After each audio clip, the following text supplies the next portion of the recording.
Hey, it's Jackson. Welcome to the Primalhacker podcast, where we unravel the truth of the mind and hack your health. This episode and any episode can be found here or on YouTube. You can also check out primalhacker.com for glasses, merch, programs, anything else you may be looking for. Now let's get started with host Thaddeus Owen and co-host Heidi Simon. Yeah, we just decided we just don't want to have more. We don't want to have more LED lights than we need to, and whatever. So keep it healthy. So you're just going to have a black screen on the YouTube video. I'm trying to save your eyes, people. Yeah, right. Yeah. Actually, Andrew, that's a good idea. Or like a red screen. Red. Yeah. And just lights. Yeah, just a red screen and then little pictures of us and whatever. Yeah. Perfect. That's a great idea. It'd be like you're in a banner that goes across. We're saving your eyes. Yeah. Well, let's buy more of Andrew's lights and you'll save even more of your eyes. Yeah. So let's tell people why, how is it actually working? So I think studies and all this stuff, and I know you're a geek about that. So yeah. Anyway. Not the first time people call me a geek. That's cute. Okay, Thaddeus, take it away. Welcome to the Primalhacker podcast. Today we have Andrew Latour of Gemba Red Light Therapy, and we're excited to dig into why you might want red light therapy in your home, why they're so much more affordable than ever, and all the gory details of red lights you never knew you wanted to ask. Great. Thanks. Thanks for having me. Can you do a quick introduction on yourself, Andrew, and just a little bit on your company? We're going to get into all things red light today, but quick background for those people that don't know who you are. Sure. Yeah. I'm Andrew Latour. I'm a native of Connecticut, and, I have a degree in chemical engineering. I graduated in 2010. But for most of my life, I was pretty sick, overweight, obese, terrible, immune system, respiratory issues, ear infections, sinus infections, lung and, respiratory, asthma and all that stuff. And so, I struggled for a long time and just kind of went through the normal, standard American, antibiotics. And a lot of it started with a vaccine injury when I was 2. And so, I didn't really know about a lot of this alternative health stuff till I was in my mid-20s. And I started learning about biohacking, started learning about, diets and health. And, one of the key things that came out for me was how light was affecting me of I could do a lot of great dieting and, I still work on that. But it was the light environment, my sleep, the circadian rhythms, how screens were affecting my eyes, and then getting into, using various light therapies for my back pain, for my energy, for, modulating my circadian rhythms. And then, so I was working in industry for about 10 years as a, professional engineer. But, started this business of red light therapy when I started to see all these panels and stuff starting to come on market. And, I saw a lot of funny business with how it was being marketed. The prices were super high especially when I first started. And, I thought I could come into market, make something that was, simple, practical, affordable, and transparent with the, specifications and with the science, and just, try to be a market leader, just not in terms of conquering the world and being a monopoly, but just market leader in terms of transparency and trying to do things the right way. Well, I think that's one of the number one things of why we've sought out your products above all others is a background that a lot of people don't know about us. Is one of the, if not the top red light company, used to be based in our backyard essentially. And they reached out to us, we got to know them, we checked out their lights, and funny thing happened, they were doing a lot of misdirection in their advertising and marketing. And they were telling some stories that were not exactly accurate. And we started learning this red light industry was full of a lot of people that weren't that great of humans in general. And they were making it really challenging to know what was true about red lights, how much they really should cost, and then, what the science actually says. And so when we met you, Andrew, all of the things that we've learned over the years on your YouTube channel and from you directly is extremely open and honest. Even if you're showcasing a competitor's product to yours, you'll put it on your YouTube channel, even if it's, let's just say, as good as your own product. However, most of them aren't, and we're going to learn some of why. So I really love your honesty and how you really call out the science and look deeply into the emerging science as well, not just the older science that we know about, and keep everything above board. We always tell people you have the best possible prices on red lights and you're the most honest person in the industry. Thank you. Yeah, no, I mean, I think, and again, yeah, every company will tell you, oh, we're so honest, you should trust us. But usually to me, that's like such a red flag. You should demonstrate your honesty and transparency and how you act and how you behave and how you run your business. You don't need to tell people that you're honest. You just are honest. And so when did you start using red light yourself and why did you start? Like what were the benefits you were looking for specifically? Yeah, I mean, for me, it was like my mid 20s. I was getting a chronic lower back pain. It was some sort of sports injury, like maybe I was doing volleyball and soccer. So chronic low back pain. I had to like leave work early and do stretches, and like it was really affecting my life. So I had my wife had gotten some far infrared heating pad. So I was laying on that and using the far infrared. And when she first showed it to me and she bought it, I was like, what is this hokey kind of stuff, far infrared. And, the way it's marketed, it's like, oh, it's got so many layers and it's got crystals and it's got all this stuff. And I was like, oh, okay. So, but, I go into, I know how to do research. So I go into PubMed, look at some studies on far infrared, and I'm like, oh, okay, this is legit. It's, it's being used for pain and inflammation and all this stuff. And then I got like an incandescent heat lamp, the 250-watt chicken coop bulbs. I was aiming that at my back, and it helps with temporary pain relief. But eventually, I ended up working with a chiropractor. Usually, a lot of things, red light therapy helps, but you got to find the root cause. So I worked with a chiropractor and did stretches and did the exercises with them, and now I'm pain free on my back. So that's really great. And it didn't take a super long time once you figured out the root cause. So, but yeah, like I said, then I got really interested into the LED panels that were coming out, and I've always been tinkering with electronics. My family is all tinkering with stuff, and I just thought they were super overpriced for what they were, and some people you could say they still are now. An LED. If you get an LED directly from China, it's like 5 or 10 cents per LED, but then you've got the circuit boards, the drivers, the housing, the enclosure, all that other stuff is probably what adds up, the cost, the shipping costs from China and all that stuff. So everything adds up, and then you got to run a business and pay for insurance and pay for warehousing and all that stuff. But so it does add up. So people say, oh, well, the hardware cost is cheap, but running a business isn't cheap, and I learned that the hard way.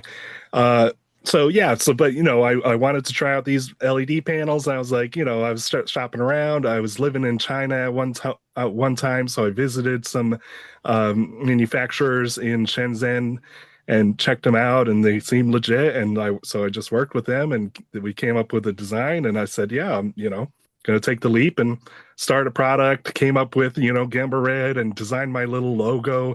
My logo is based on like little electrical engineering diagrams. So it's got like a diode in the mouth, and it's got the arrows that represent light, and it's got the teeth are actually resistors and things like that.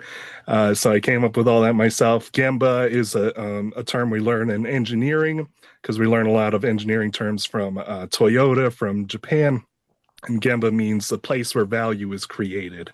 And so, for a lean engineer, that means like, the manufacturing floor, the work floor, or trying to deliver value to your customers, not over designing your products with extraneous features and gimmicks and things like that. Give them exactly what they need, and not more and not less, and just give them, figure out what's really giving you the value for real, and not just arbitrarily defining value of like, something that they don't actually need. So yeah, that was the core methodology. I launched my product in January 2018. I launched it on some Facebook group, on the biohackers group that you were part of. And I just had a little authentic little pitch of like, hey, I'm starting this red light company. I got some panels. People want them. I had third-party testing before I even, sold a single panel. I had that all transparent right on the product page. There's no misdirection. There's no companies saying, oh, we have third-party testing, and then they false advertise the intensity anyway. We have it, and it's on the product page, so you don't have to go digging anywhere. It's very transparent. I don't know, it shouldn't be that hard. So yeah, and I did it, and I sold out in 24 hours my first batch, and it's been going on since then. So I've been doing this pretty much full time for like the past 4 or so years now. And I've got my own little office space we've been talking about, a little third-party fulfillment warehouse, and got a dozen, if not more, products. So I've got a whole bunch of different products now, and so we've just been cruising along. Andrew, I have a question. Just backing up a little bit, you were talking about the incandescent bulb versus the LED bulb. I know what that means. Like, it's near and far infrared heat that comes off of it, right? Yeah. Why did you decide to do LED? Because like Sauna Space, they do the incandescent bulb. So like what's the benefit with that? Let's ask that question with even backing up further when you fully answer it, Andrew, like what is an incandescent bulb and what's an LED bulb and how do they differ? And then why did you choose LED?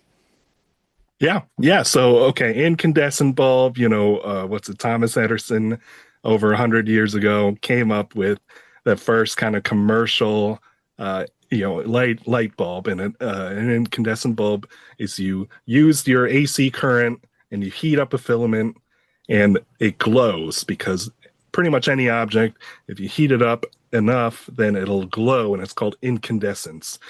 So sunlight is burning at 5,500 Kelvin. So it emits a spectrum that has a lot of, the full visible range. It's got, some near infrared, far infrared, mid infrared, and all that stuff. So it's got the full spectrum, all because it's burning so hot. Incandescent bulbs, the original incandescent bulbs, are burning around 2,700 Kelvin. So they're a little bit cooler. They give you what's called the warmer color to it, which, is kind of contradictory, but the warmer colors give you those yellows, and there's, reddish kind of colors, and it's kind of a nicer spectrum. It's got less blue to it. And so basically that's incandescence. You're just heating up a filament. There's barely any components. It's inside of a glass bulb, and the bulb is either some sort of vacuum or it's got some inert gas, so that way the filament doesn't oxidize and turn into, rust or dust too quickly. So that's why they don't last super long, is eventually they do burn out. So the incandescent is like a glass ball with a piece of metal in it that electricity runs through the metal. It gets super hot and glows, and that glowing gives off light. And that light can be referenced to a temperature. So Kelvin, or K, is a temperature. Yes. So 2,700 Kelvin is called the light temperature. And that gives off a warmer light. And as a lot of people may know, when you go to the store and you buy a LED light today, they're also notated in Kelvin. So it'll say like 4,000 K. That's a lighting temperature, even though the LED light doesn't get hot, but it's a high temperature. It's higher than 2,700, but it's cooler looking light, bluer looking light.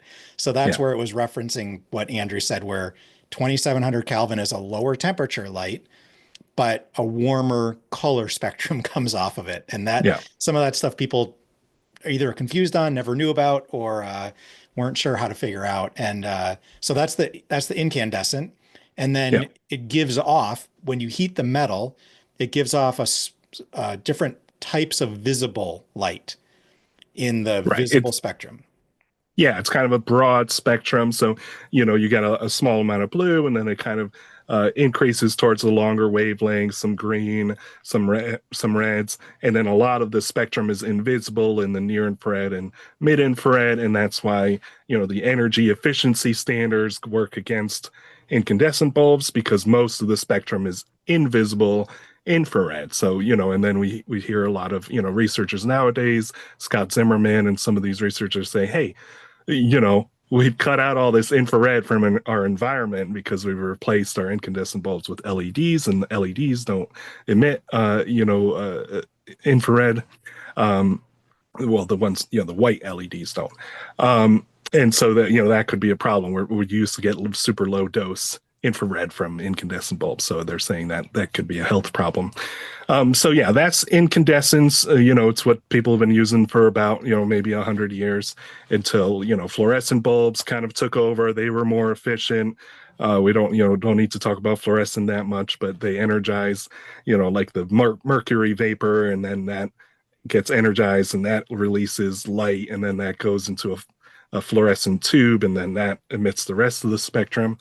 And then with LEDs, that's the latest technology where you just drive electricity across a semiconductor, and basically the electrons have to go from a higher energy state down to a lower energy state when it drives across this semiconductor diode. And what happens is it needs to resolve that thermodynamically. So certain materials they found will emit light from, going down that energy state. So it's called a PN junction, a positive and a negative. And so you drive electricity across it, and you get a specific wavelength with like kind of a plus or minus, 15 nanometers. But usually we say, okay, it's centered around a certain wavelength. So you say, okay, a 660 nanometer wavelength LED, that's usually the center, or, the peak. And then, but there is some plus or minus, 15 on each side, and it kind of tapers down from each side. But the way they make white LEDs is that they take a high energy blue light, and then they put a little dab of a phosphor on top of that. So the high energy blue light gets absorbed by the phosphor, that glows the rest of the spectrum, and you get blue, you get greens and you get reds.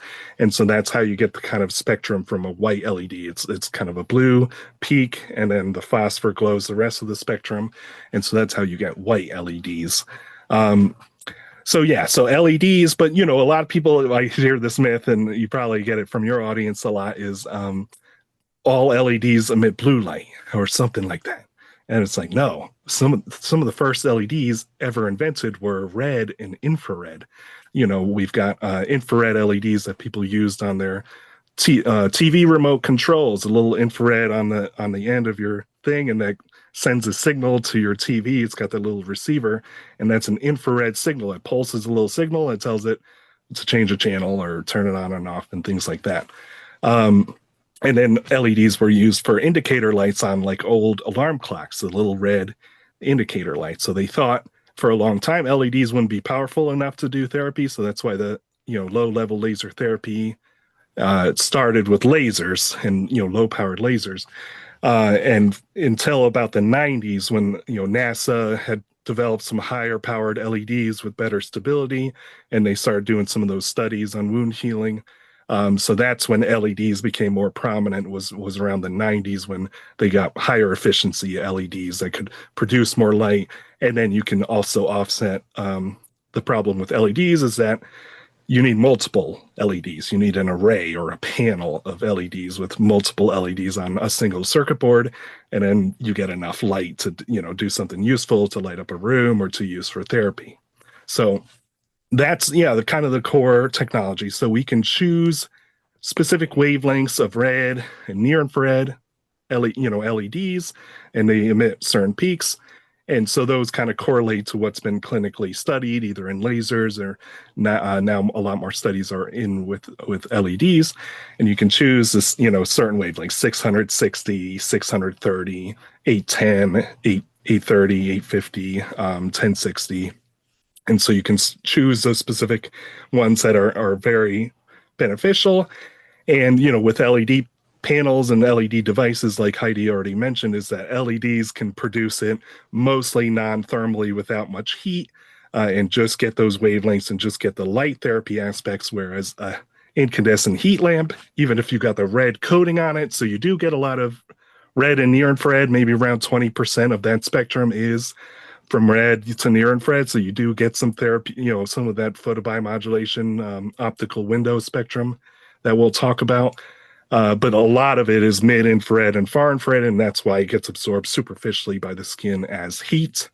And so, it becomes more of a heat therapy when you're using incandescent heat lamps, just a radiant heat therapy. So, both are very beneficial, but, I think for my business, my product, I think, the science of controlling those wavelengths, getting to choose those wavelengths, and delivering it non-thermally is very safe. And so I don't have to worry about people touching a hot glass bulb and burning themselves, or, a glass bulb shattering or things like that. LEDs, are extremely safe. They can warm up, but they don't ever get too hot that could burn you. And so that's nice. So it's a good way to run a business. You've got a product that is therapeutic and extremely low risk to the consumer. And even the FDA recognizes that you don't need to get these products FDA, cleared or approved unless you want to make specific, medical claims. Then you have to get those claims approved. But if we're just marketing these as, general wellness devices, then that's what we're allowed to market it for. Awesome. I feel like we're in like 10th grade science class, and I love it. I wish I would have paid more attention in science class, but I thought of something when you were just talking about the remote control, Andrew, the infrared remote control. I don't know if you guys remember, do you remember the old, I'm probably dating myself here, but the first cable boxes that came out for like cable TV?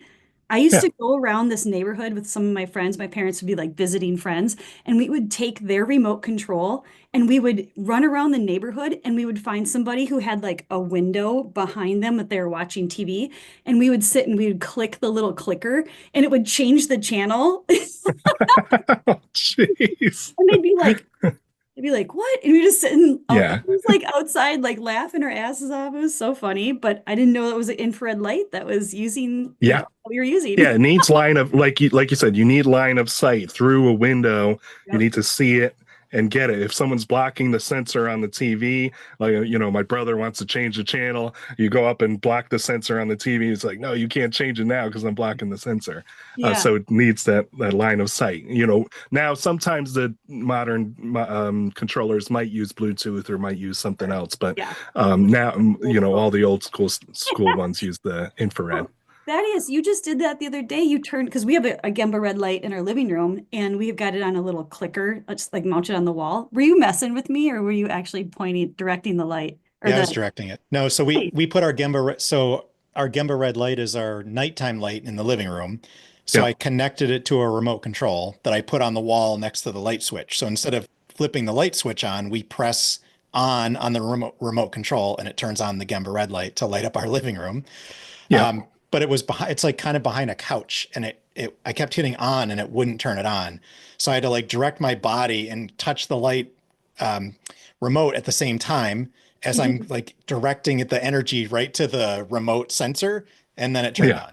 I was like, no, okay. I was like, does that actually work? He's like, yeah. I'm like, what? You guys are like magicians. Like all of this is alchemy. I like how he goes, that's why I did chemical engineering, because I thought I'd become a alchemist or something. Yeah. Really? I mean, it sounds so like sciencey, but then you're like, when you're talking about the LED and the phosphorus, I'm like, oh my God, this is like an alchemy process. It's so magical. So cool. Well, Andrew must have went to a better school than me, because I never learned the term Gemba in my chemical engineering classes. Oh, no. Yeah, I learned that in industry at corporate America, corporate engineering. Cool. Nice job. I've always wondered what that means. I always thought it was like a gem, like the diode looks like a gem, honestly. Yeah, a lot of people say, it's like, oh, you're a gem, Andrew. I'm like, oh, okay. That's cute. You need to get that on your website, Andrew. A place where explain. That's so cool. Yep. It's such a neat little kind of like you might have heard Kaizen. Some people use the word for like their Kaizen means good change. So the idea is like you want to make incremental changes to improve your products and your processes. And a lot of times with the Western science, we want big technological leaps. We want the robotics and automation and AI, when you can make small incremental changes throughout, a system, and, you could invest a ton of time and money into a fancy technology and not get much payoff. But if you're, constantly improving the small changes, the Kaizen, that is where you can get long-term, improvements and benefits. Is that word like a Japanese, like like poetry word, or is that like a sciencey word? Kaizen. It was, well, I learned it through like Toyota, when they were kind of rebuilding and getting their standardization. You know, a lot of it came from Ford Automotive, and then some guys went over to Japan to help rebuild, and they taught them some, you know, manufacturing techniques. And then like some of the companies like Toyota really took that and made it like a whole process, and then it came it back to the US, and then, you know, like GE and Motorola turned that into like Six Sigma. If you've heard that kind of stuff, that's the standard deviations and things like that. So it's all about process efficiency. And sometimes you hear guys like Tim Ferriss will drop these words around, like you know, all this Pareto principles and, you know, things like, you know, efficiency. So it's like business efficiency, but then you can apply it to your own life kind of stuff. So he kind of, I've seen him kind of borrow some of those terms. But yeah, it's all about, you know, manufacturing, how to run a very lean and efficient business. But, you know, it's a good way to run your life too. Yeah. Yeah, that's great. So it's like poetry and sciencey. That's awesome. Yeah, I would think so. It's used, yeah, It's like both, commonly. Yeah. using both sides of your brain. I just got done watching, actually this morning, I just finished Chitty Chitty Bang Bang. I never watched that. Oh my God. Yeah, I don't think so. Oh my God, Andrew. Like, oh, you're like a tinker, right? I mean, you're like an inventor type person. Sure. It was Yeah. sponsored by Ford. Like, there's so many cool like cars and so many Yeah. cool inventions in it. I was just like, this is like Mary Poppins on LSD. It was so Yeah. trippy. If you can handle the singing and the dancing is amazing, but Yeah, I should. yeah, I know. Watch it. It's a good family like movie. It's actually really cool. But it just reminded me when you were just talking about like the industry, the manufacturing industry, it's like tinkering to the max, and you just seem like a, you know, Yeah. fancy tinker. Nice. Yeah, no, for sure. This is why Check I'm it on the out. podcast, is I bring in like all this weird creative Yeah, stuff. pop culture and yeah. Yeah, Thaddeus asks like the really, you know, like nitty gritty questions, but Well, I want to go back to speaking of that, the See, here we LED, go. so that the LED is using like a printed circuit board or like a circuit board to use these technical PN junctions on a silicone semiconductor to create the photons of light. And then what's different about that is, number one, it doesn't create heat necessarily. Yeah, LEDs, right. They're about 30% efficient of creating light, and there is heat just from resistance. That, you know, resistance is like friction on electricity wire. So it's kind of, it loses some electricity when it goes through this LED or, you know, basically any component. It drops, you know, in power through when it goes through, so it creates some heat. And then that's why LEDs might need heat sinks, and that's why they might need fans if you're running them really hot. But then that gets cold. But it's not like the radiant heat that you get from mid infrared and far infrared, and it's not like it's just this super hot filament that's heating up a glass a glass bulb, and then if you touch it, you'll burn yourself. So it's relatively cool to the touch, especially when it's got an enclosure around it with proper heat sinking and or fans. So that's why a lot of the red light therapy panels will have fans to dissipate some of that heat from all of the LEDs. Yeah. And then you also said, Andrew, a lot of people, especially in the health community, they think all LEDs are bad. And the reason they hear that is because what you said earlier, the majority of the LEDs used in laptop screens, tablets, phones, your overhead lighting now, refrigerator lights, whatever it is, headlights on the cars, they're based on the creation of blue light, huge spikes of blue light. Then they use this white phosphor filter. So you're getting this, I would call, altered frequency of light, altered spectrum of light from modern LED lighting, which could be designed to be healthy, but it's not. It's designed so we can see really well. And so we get too much blue light.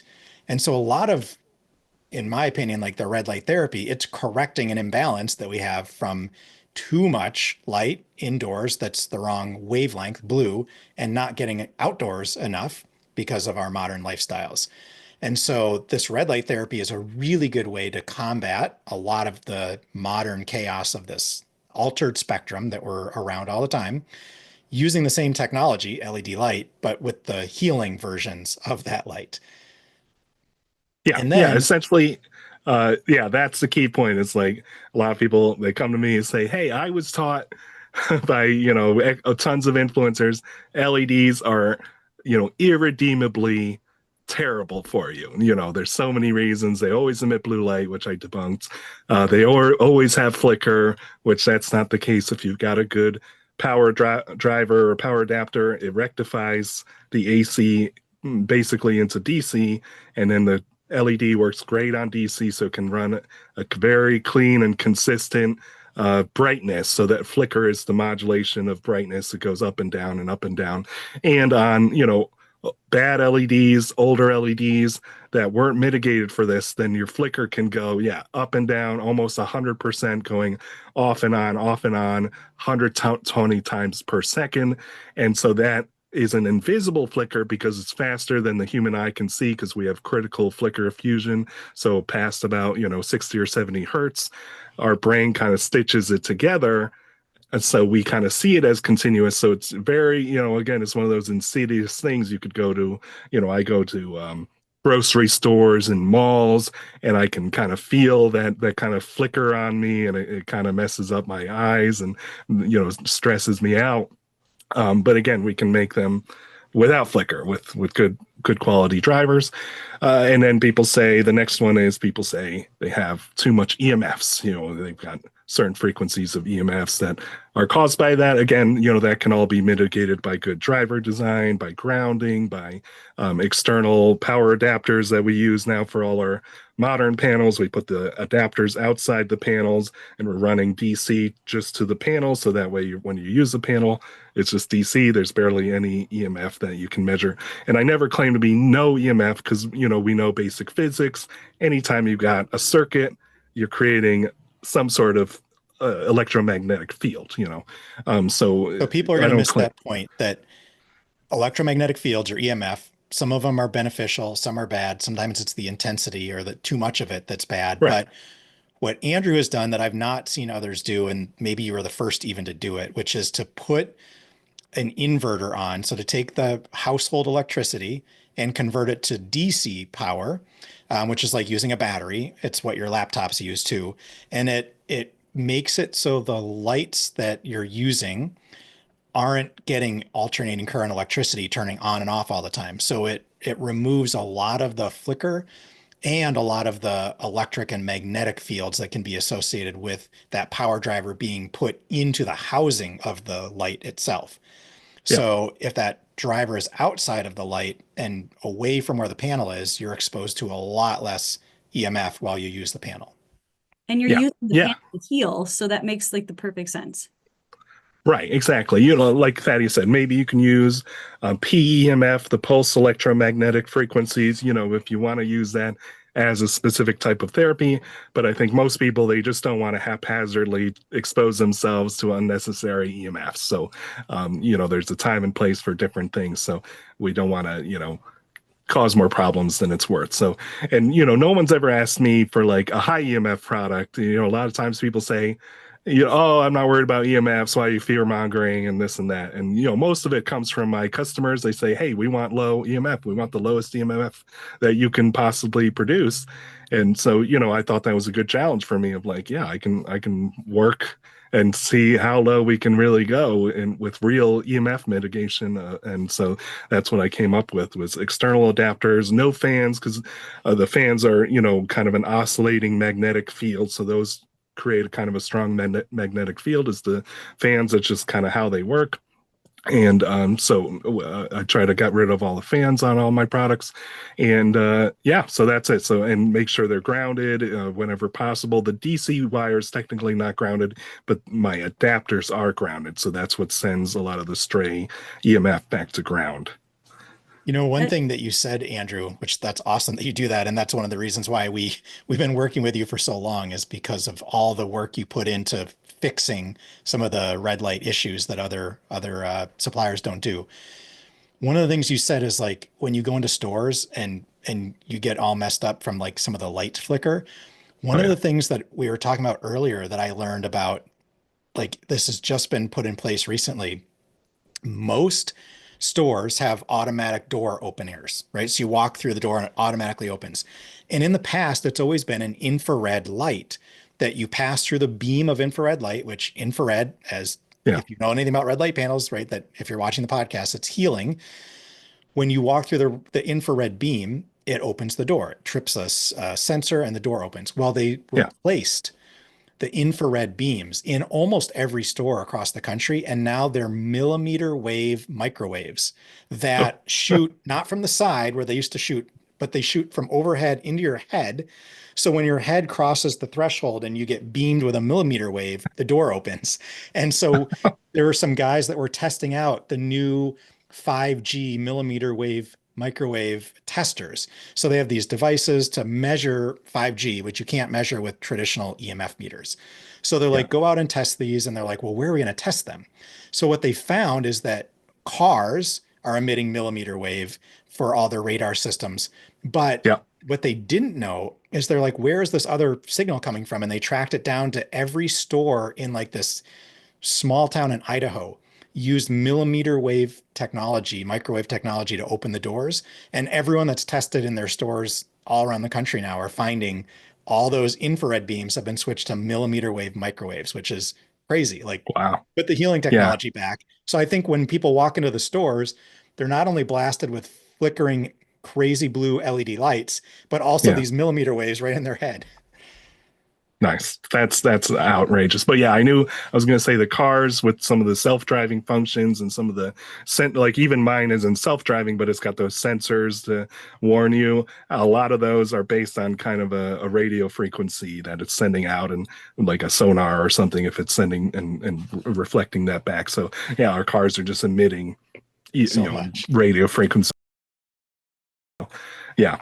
Yeah, it's One, ridiculous. one other Okay, thing I learned, Claudius, I want to ask one question. I have so many questions and you Okay, just last asked question for this.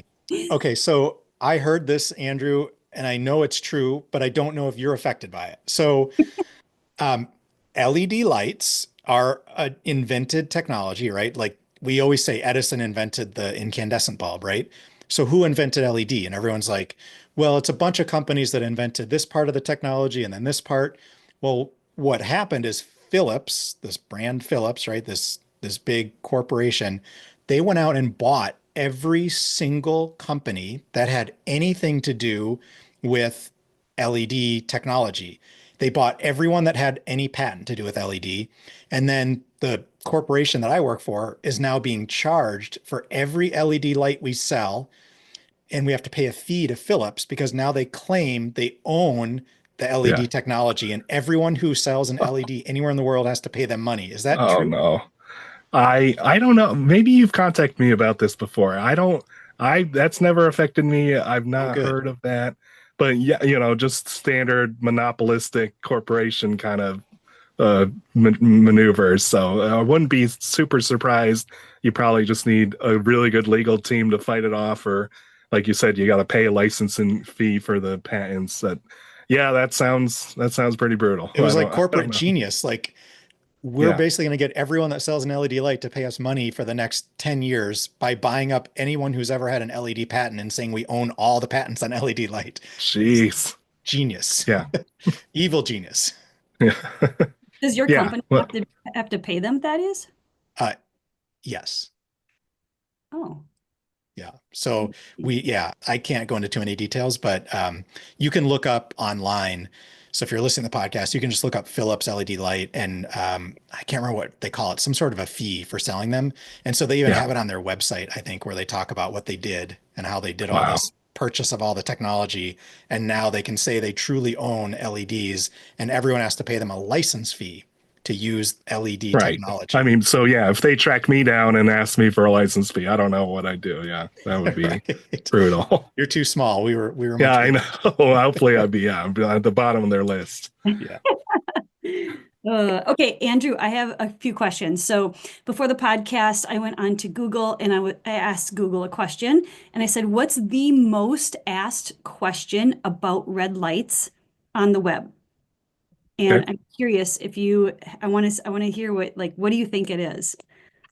Not to put you on the spot, but just to like, Does it hurt my eyes? That's what I get a lot. I don't know. Yeah, I mean, that's probably the biggest one, or, cataracts, and can you look at it and things like that.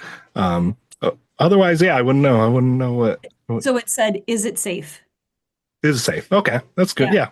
Yeah. Yeah. Usually, yeah, the eye safety is the number one. And then, it's if it's so mysterious, like, and it's so overhyped, and people just assume of, like, sometimes people are like, well, if it's got all these benefits, and it can benefit so many different systems we haven't even started talking about yet.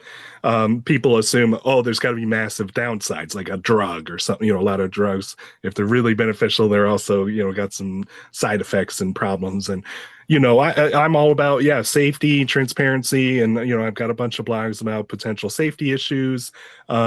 And really, most of the time it comes down to, excessive intensity, excessive, exposure time, dose, whatever you want to call it. For the eyes, obviously, like a laser or something, you could burn your eye or burn your retina. LEDs, again, are generally extremely safe. If you've got reasonable intensities, you want to keep the intensities less than about 50 milliwatts per centimeter squared. And then you can't really heat stuff up, your skin or your eyes that much. So, and that's one of the points of photobiomodulation, of what makes it so safe and very few side effects, is that they're using low intensities and relatively low doses, and they're still getting those therapeutic effects, because, light is kind of, so profound with how it affects us. It's almost not even, doesn't make sense when you try to correlate it to, we're exposed to sunlight, we're exposed to very similar spectrums from sunlight. There's estimates that you get, 30 to 50% of sunlight is in that red to near infrared range, and that's about also 30 to 50 milliwatts per centimeter squared. So as long as you're kind of mimicking sunlight, if you can go outside and tolerate sunlight, you're probably going to be able to tolerate red light therapy. And again, these are some of the safest wavelengths. Some people kind of conflate it with ultraviolet, skin burns and eye damage from, short wavelength ultraviolet, blue light, even, with the eye and skin health concerns. But red and near infrared, being those longer wavelengths, don't have those strong photochemical effects like UV does. And so they can't really break down the skin. They can't break down DNA. Again, the only real risk is super high intensities that would burn stuff. Some people, they might, if they use the first time, they might feel a little fatigued. They might feel a little tired. They might, make sure you hydrate and get some electrolytes. Just some basic stuff like that. Start low and slow. If you're not sure, work your way up. Generally there's almost practically no, side effects. Contraindications, might be you don't want to directly treat cancer cells, just because we don't know how they'll respond yet. There might be some specific applications that they're researching now. So it might be, depending on the type of cancer and if your doctor says it's okay.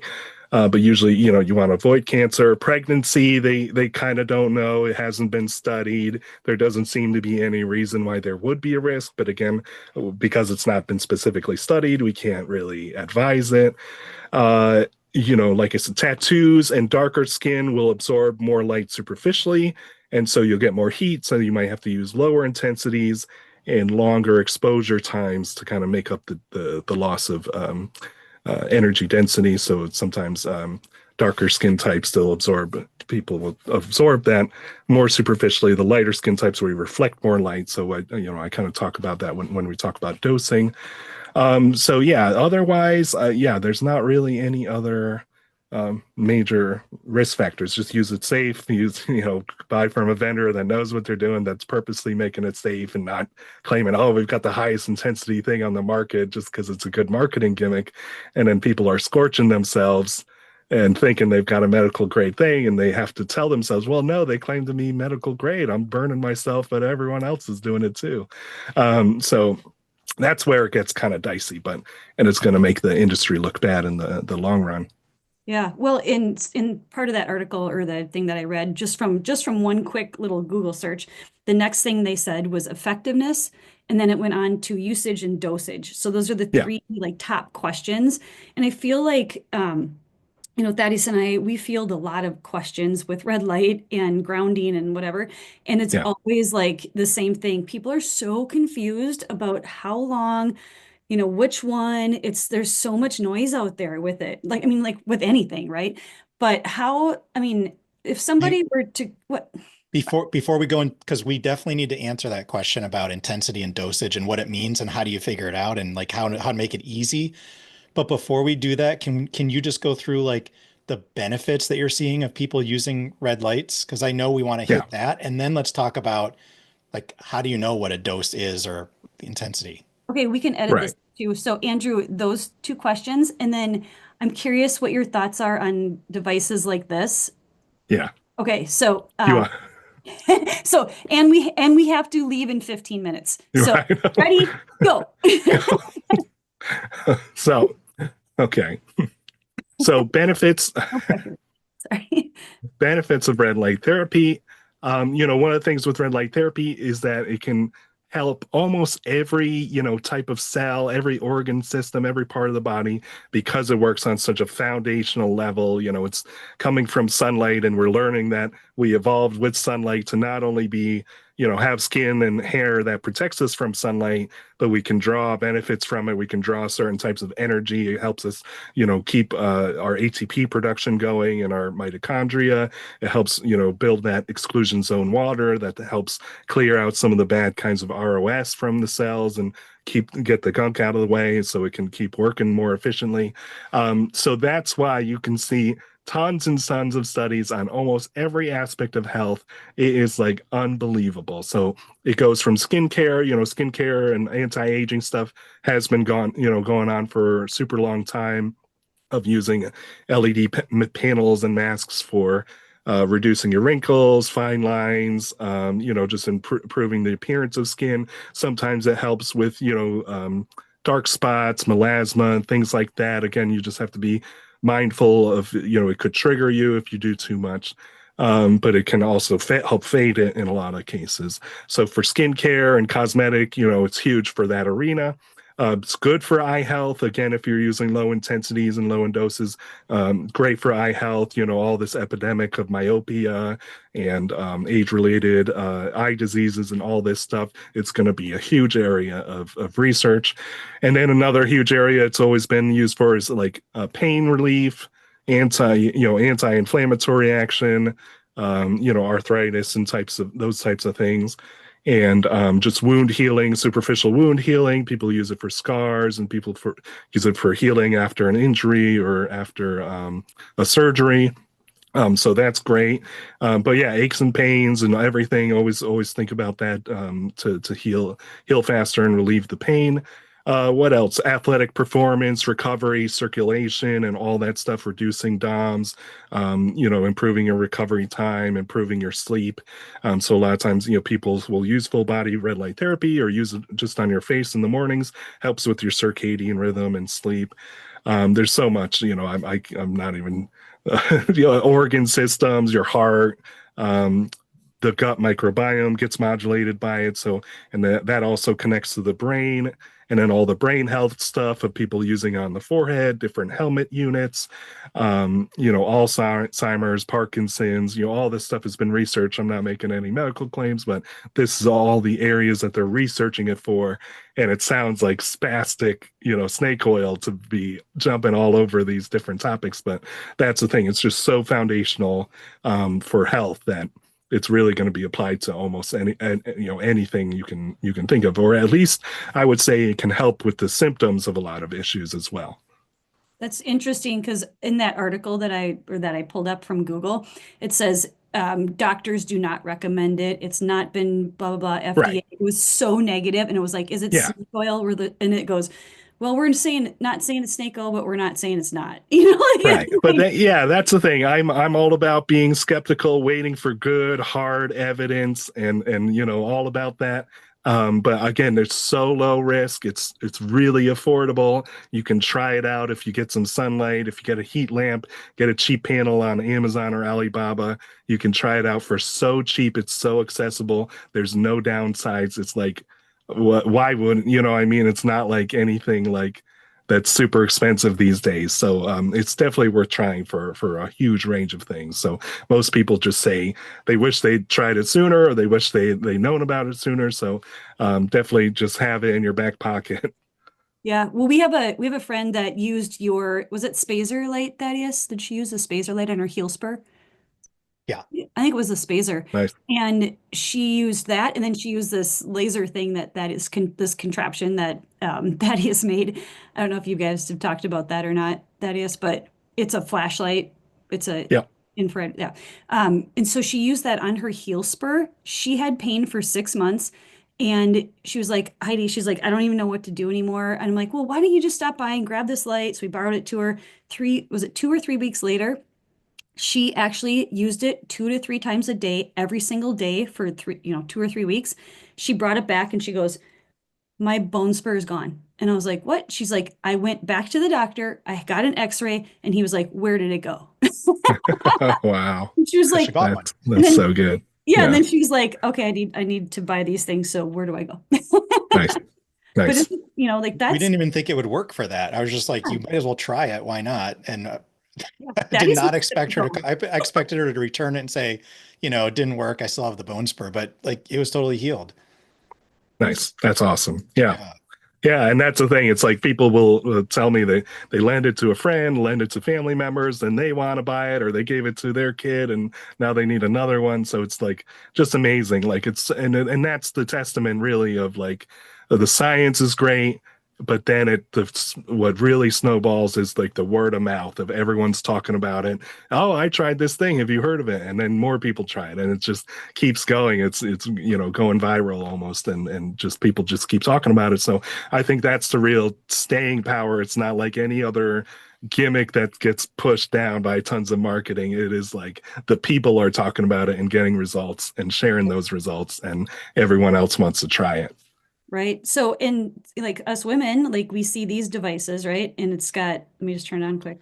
Well, I should explain because we're not having video on here, but it's a green light. It's a little handheld device and you put it on your skin, and then I can change it to the red light section and, Yeah. do an application like that. And it goes through all these, like the Yeah. rainbow So colors. you're holding a handheld device that's got LEDs and it's multicolor, so it's probably like just the RGB. So when you see purple on something like that, it's not real purple. It's probably a combination of like red and blue. Things like some of those are kind of fishy because they'll say, "Oh, we have 11 colors," but really they're just combinations of the three primary colors. Okay. But And does it do microcurrent? I saw Yeah. it's metallic, so it's a Yeah. combination. So that's where it's hard for me to judge of like, okay, they've got LEDs and microcurrent. So what's really the therapy going on here? I've seen a lot of those, like the little wands and their combination microcurrent, and then some, usually pretty weak LED that's red or whatever. And that aspect of it seems more of like the marketing gimmick, and the microcurrent is probably doing most of the work for you. So I wouldn't discourage you trying it out, but yeah, it's with the tricolor and the RGB and mixing together these different technologies is like kind of a marketing gimmick. Oh, it's microcurrent and it's LED. Which one is it? I don't know. Just try it. So that's where it gets gimmicky. But if it works for you, I can't complain. Are you thinking, Andrew, that the lights in a device like this little handheld device made for the skin on your neck or your face, you think that they're not pure like 660 nanometer red, or they're not intense enough, and then the colors they make to form purple are not a true violet color? Right. Yeah, you could get deceived, like some of the cyans and indigos, and and then they claim to be 7 different colors. It might be red and blue is a good combo anyway, so it'll appear purple. So there are like kind of purplish red light therapy devices that are made to combat acne and help with the skin rejuvenation. So that makes sense. But yeah, for your point, it's probably super low intensity, and you're just kind of waving it around and wanding it around. So it's how much dose are you even going to get if you're just kind of waving it around? And I think that's how you dose a microcurrent device properly, but not an LED device so much. But yeah, and then the standard RGB is probably a 630 wavelength, which could 630 is used a lot for skincare. So again, it's hard to say objectively of like, it seems like mostly a gimmick, but then it's like, well, you might accidentally get some benefits from it. Who Well, knows? my mom actually, she has a little bit of like rosacea on her chin. She used the green. She read the insert. I didn't read it. She goes, "Hi." Nice. I gave her the device. I'm like, "Here, try this out." And she read the insert. She used it on her chin. She's like, "It's gone." She's like, Yeah, "Rosacea is gone." And I'm like, and yeah, then she's like, and then first I do the green, and then I do the red, and then nice. I mean, I don't know. That sounds fun. It's hard to quantify. Of like, I've never seen studies where you just like kind of wand over some device that way, but I don't can't it can't really hurt. But it's just like, Right.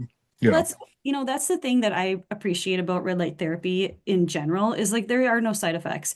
And so many beauty cosmetic things involve needles and like harsh chemicals. I actually did a Facebook Live today and I was talking about that and I'm like, I don't do needles yeah, and I don't do chemicals, right? So I do yeah, light therapy and I love that because I don't have to worry about harmful side effects. Well, nice. didn't you make some of your lights like the vector to where you can touch it and put it directly on the skin, Andrew? Yeah, yeah. So I mean that gets into dosing if we got some time to Yeah, let's cover talk that. about dosing and like Uh, 8 minutes. as Heidi said, like most people don't realize you can't just buy any red light panel out there and use it for 4 minutes or 8 minutes and expect the same results as any other panel. All the panels have different beam angles that the lights shine at, different intensities, which means like the amount of photons that are absorbing into your body doing the work, and different wavelengths. So the other thing yeah, people don't really know is like when you talk about a color of light, it's just the wavelength. If you change like the length of the wave, it's a different color of light. So we always talk about lights and yeah, wavelength, and it's typically in units of nanometers. So when Andrew says 660 nanometers, that's the length of the wave, and it corresponds to red light. So right, Andrew will walk us through, but using one red light versus another, you don't use them for the same amount of time or the same distance, depending on the type yeah, of light. So knowing how long to use it, how close to put it to your body is really important. So tell us what we need to yeah. know about that. Yeah, and that's the thing. Ultimately, hopefully, manufacturers, there's so many different products, different types of products, panels, pads, wraps, hard products, wands, handheld devices, big devices, masks, um, so many different products. So ideally, the manufacturer has a clue what they're doing, and they can provide some decent guidelines of how to use it safely and effectively. Again, all we can do is provide some general guidelines, and maybe you want to experiment with doing a little bit more or doing a little bit less, but here's kind of like the general range that should work for most people. And then you kind of want to experiment. This is still kind of a biohacky kind of thing, so you want to try it out and try it out in different ways and different routines and protocols and see what works best for you. But so there's always that feedback loop of optimizing for you, and I think that's what a lot of people get caught up with. It they want the best protocol and the best thing, the optimal thing, but the optimization comes from you trying it out and seeing what works best. So you want to start with some good wavelengths. Again, most of the panels on the market will offer some red and some near infrared. The reds are going to be in the 600s. Usually the 630 and 660 are very popular, and those are great. And then near infrared, you want something usually in the low 800s, the 810, 830, or 850, or a combination. Some of the newer products will come out with 1050, 1060, or 1070 because those are kind of some of the hot topic. More research. They've got good penetration and good benefits. So you'll always see kind of new wavelengths. But if you get like a panel that has one wavelength of red, one wavelength of near infrared in the 800s, you're going to be covered for most of your applications. You don't have to overthink of certain wavelengths curing certain problems. They have a lot of generality to it. Like I said, it's kind of like sunlight, and we're just trying to get a couple of these wavelengths to help boost our mitochondria and our health and wellness. So get some good wavelengths. Then you want to get the right intensity. So low level light therapy, you want relatively low intensity. A lot of the numbers that have been thrown out there by books and brands and influencers are just like so absurdly high that and they're based on false measurements, like we talked about in the beginning. People were using these solar power meters, and they falsely hide made falsely high measurements because they weren't made for red light therapy. And so all these people are so bamboozled by the numbers. But a reasonable product should have between 5 and 50 milliwatts per centimeter squared. That's a huge range. I'm trying to be as flexible as possible. If you go above 50, it's okay. Just be cautious. You might be getting too much heat, too much warmth. It's just unnecessary. You don't want to have too much. And if you do your doses too fast, then it's not so good. So you've got an intensity. That's kind of the power output per unit area of optics of light of being emitted from the device. So that's important. Then you take exposure time. You need a certain amount of exposure time. It's not like popping a pill that you're just one and done. You have to sit in front of it or hold the device on you for a certain amount of time. Again, it could be anywhere from 1 minute to 5 minutes, 10 minutes, 20 minutes. So again, depends on the intensity of that light. Lower intensity, you might need longer time. So I have a lot of low intensity products that we say, okay, 10 to 20 minutes. I have some higher intensity products now that are anywhere from 2 minutes to 5 minutes, per area. And so that's the exposure time. And then, you can do some calculations. We won't do that here, but I've got all kinds of tools on my blog that you can calculate. But ultimately, you try to find the joules per centimeter squared. That's the energy that's absorbed. So power is the rate at which energy is delivered. And then you've got, and that's in watts. And then you've got joules, and that's just energy, So how much energy is absorbed is an important factor. It's not the only factor. You still need a good balance of intensity and exposure time. Those are the top two to look at.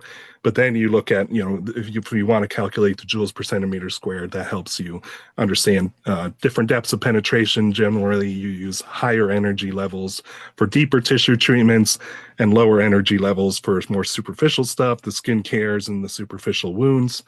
And that would be like 2 to 10 for superficial and 10 to 50 for deep tissue. And again, start on the lower end of that range, and you should do well even with just 10 or 20 joules per centimeter squared starting out. So yeah, that's kind of the dosing rundown. And then dosing, is how you administer the light. Are you using skin contact where you press the device on the skin, and that helps eliminate the skin reflection losses, like I mentioned earlier.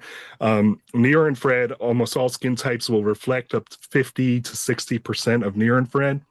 And so that's a huge amount. So if you're standing 6 inches away from a device, a panel or whatnot, like most of the panels on the market, you reflect a lot of light, and it's, leads to inconsistencies in how you're dosing it. As well, you're not getting as deep of a penetration as you could be, because when you're pressing the device on the skin, like most clinical studies do, you're also compressing the tissue. So you're literally reducing the thickness of the tissue that has to traverse. And it's pushing a lot of that superficial blood and water out of the way and kind of clearing a path with less, discrepancies in the optical coupling inside the cells, and less scatter, and so it penetrates deeper. So, and then when you bring two things together, like the lens of an LED panel to your skin, and they have similar refractive indices, that's you also get optical coupling there, and that's how you reduce the reflection loss problem in the first place. And a lot of times the light bounces from your skin back to the device, and then back off the device back to your skin, so you get what's called photon recycling. So skin contact is a huge aspect, especially if you want deeper tissue stuff. But again, you can always start out with non-contact. If you're doing a full body treatment, you don't need to hug the panel. You can be 6 inches away, because you're just trying to get a systemic effect. So when you're doing systemic dosing, you're just trying to improve the function of the whole body. Most studies from full body are essentially non-contact, so you can use them 6 inches away, 12 inches away. So, and now with panels being so powerful, that's where you have to be like, back in our day, back 8 years ago when we first started, everyone was 6 inches away, and everyone thought that was some magical number that was clinically studied, but it was all just made up. And it just happened to work for those first generation panels. And that's what became the myth of like 6 inches being this gold standard number. So now you got to really look at the power output of devices, and those narrow beam angles. You want to be further away and let those beam angles kind of become more uniform and blend together. So you might want to be 12 inches away, 24 inches away, and you're still getting a decent intensity from some of my competitors' high intensity products. So sometimes that distance is important so you don't get too much heat and you don't get too much intensity and have to do super short treatment times. So a lot of, like a lot of stuff to juggle. That's why it is kind of confusing, but it would be less confusing if there was less, false advertising and uh, companies could be a little bit more transparent with the real science. But yeah, it shouldn't be super simple. You get a light that's reasonable, shine on you for 5 or 10 minutes, and you should get some benefits and use it. The frequency of dosing is important, so you could do it every day. Some studies say it's good to do it every other day, especially if you're sensitive to light and you're doing it for a long-term effect, because there's a kind of a cumulative dose response that the effects are kind of building up in the system over time. So every time you do a dose, it kind of builds and builds, and that's how you cross the threshold. And I haven't even mentioned the biphasic dose response and the Arnold-Schultz law of any kind of medicine or drug or anything. You drink too much water, you can kill yourself. You inhale too much oxygen, you could die. Anything kind of has that curve. So especially in medicine, too much of a good thing is bad for you. Less is more with red light therapy generally. You want to keep that in mind because especially a lot of the marketing encourages more is more, which doesn't make much sense. So yeah, the biphasic dose response of like you're trying to kind of hit a sweet spot in terms of the dosing, not go too high. Obviously, you don't want to go too low. Most people got that memo. Oh, well, what happens if I get too low or too low intensity or too little time? And start low, and then if that doesn't work your way up. So those are kind of all the big factors in a quick snapshot. Awesome. Hopefully that works for you. I didn't realize it was cumulative. Yeah. I kind of was one of the first people, or one of the first brands and blogs to try to highlight that of like, we kind of take for granted a lot of these things, and a lot of the original brands said, oh yeah, sure, just do it once a day and you'll be fine. But there's a cumulative dose response, so they find some of those elevated levels will last for 48 hours until it goes back to baseline. And different things have different rates and different types of cells and how they respond, but generally a good rule of thumb is about 48 hours. So a lot of skincare studies I've seen where they're very intentional with that spacing of, they said, okay, we're purposely putting in a 48-hour space in between, because they'll say they'll do 3 treatments per week, and they're very specific. It has to be every other day. You can't just do 3 on 3 consecutive days and then be off the rest of the week. You have to space it out at least 48 hours. Interesting. Huh. Yeah. Okay, Andrew, well, we're at time, so we're gonna have to wrap up. Thaddeus, do you want to do the wrap up part? Well, we should find out, Andrew, where can people find you? Where can they find your products? And how do they also find your YouTube channel, which is full of really good, useful information on all things red light? Yeah. We've got gembared.com, and then I'm on Instagram, Facebook, and YouTube. Everything's just Gemba Red or Gemba Red LLC with my little logo. We can put some links in the description or whatever you got. But yeah, just find me on there. You can send me a direct message on like Instagram or send me an email. I'm really good with emails and stuff if people have any questions that pop in their heads. And yeah, get started. Go into my website, to the Learning Center, read some of those blogs about dosing, watch some of the videos. Some of my videos are pretty heavy in science, or they're just me goofing around with experiments, and you can see just kind of learn some random stuff there, but a lot of super evidence-based, tons and tons of references, really directly, like we were talking about with the cumulative dose response. No one was really paying attention to that until I started really digging into it and came up with all these references. And it's very important. A lot of people are starting to read that and use that and optimizing their treatments that again, less is more. They're doing it every other day, and they're finding they're getting better results. Especially, it seems like on the skincare side of things, that people are getting a lot better results with every other day treatments. Awesome. I did have one super quick question I forgot before I said the wrap up thing. Who would this be really good for, Andrew? So like, I use red light as a supplement, but who would benefit from this like the most?